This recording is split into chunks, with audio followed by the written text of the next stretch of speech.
പ്രിയപ്പെട്ട മക്കളെ, അക്ഷരങ്ങളുടെ കൂടെ സ്വരാക്ഷരങ്ങളുടെ ചിഹ്നങ്ങൾ ചേർത്തെഴുതാൻ പഠിച്ചാൽ മാത്രമേ നമുക്ക് മലയാളം അക്ഷരത്തെറ്റില്ലാതെ എഴുതാനും തടസ്സമില്ലാതെ വായിക്കാനും സാധിക്കുകയുള്ളൂ. അതിനാൽ കുറച്ച് അക്ഷരങ്ങൾ എഴുതി കാണിക്കാതെ ടീച്ചർ പറയുന്ന കൂടെ നിങ്ങളിത് ഉറക്കെ പറഞ്ഞു പഠിക്കണം കേട്ടോ. നമുക്ക് തുടങ്ങാം. ക, കയുടെ കൂടെ ആയുടെ ചിഹ്നം കാ,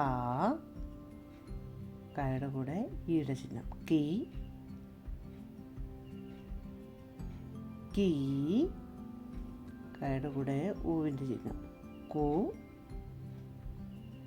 ക, ഊ, കൂ, ക, എറുവിൻ്റെ ചിഹ്നം കെറു, ഏയുടെ ചിഹ്നവും കായും കെ, ഏയുടെ ചിഹ്നവും കായും കേ, ഐയുടെ ചിഹ്നം ക, കൈ, ഓയുടെ ചിഹ്നം കോ,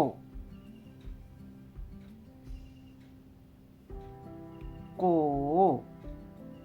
കായ എഴുതി ഔവിൻ്റെ ചിഹ്നം ഇട്ടു കൗ, കായ എഴുതി അമ്മിൻ്റെ ചിഹ്നം കം, കായ എഴുതി ആ, ഇവിടെ ചിഹ്നം ഇട്ടു ക,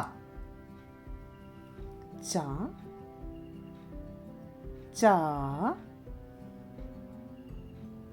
ചി, ചീ, ചു, ചൂ, ചിറു, ചേ, ചേ,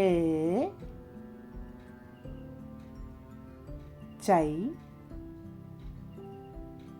ചോ, ചോ, ചൗ,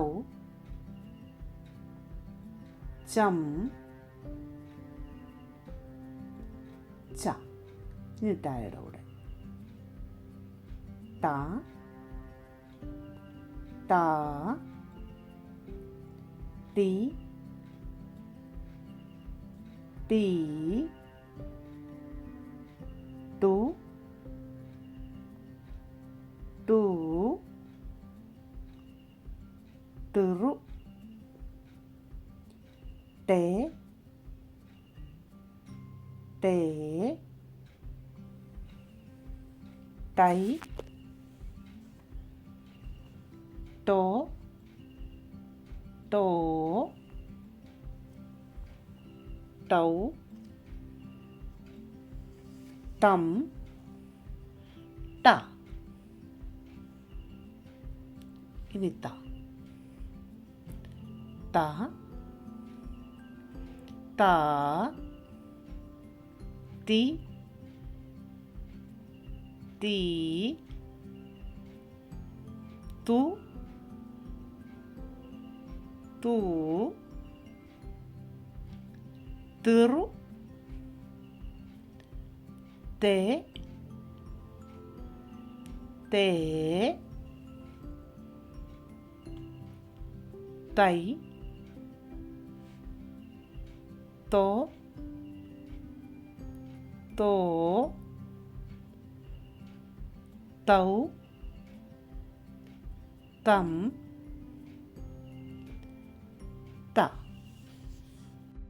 മക്കളെ, നിങ്ങൾ എല്ലാ അക്ഷരങ്ങളും ഇങ്ങനെ എഴുതിയും വായിച്ചും പഠിക്കണം കേട്ടോ. നമ്മുടെ ചാനലിലെ ആദ്യത്തെ വീഡിയോ മുതൽ നിങ്ങൾ കാണണം കേട്ടോ. എന്നിട്ട് നിങ്ങൾക്ക് ഈ വീഡിയോ ഉപകാരപ്പെട്ടെങ്കിൽ വീഡിയോ ഒന്ന് ലൈക്ക് ചെയ്ത് കൂട്ടുകാർക്കൊക്കെ ഒന്ന് ഷെയർ ചെയ്ത് സബ്സ്ക്രൈബ് ചെയ്യുകയും ചെയ്യണേ. നന്ദി.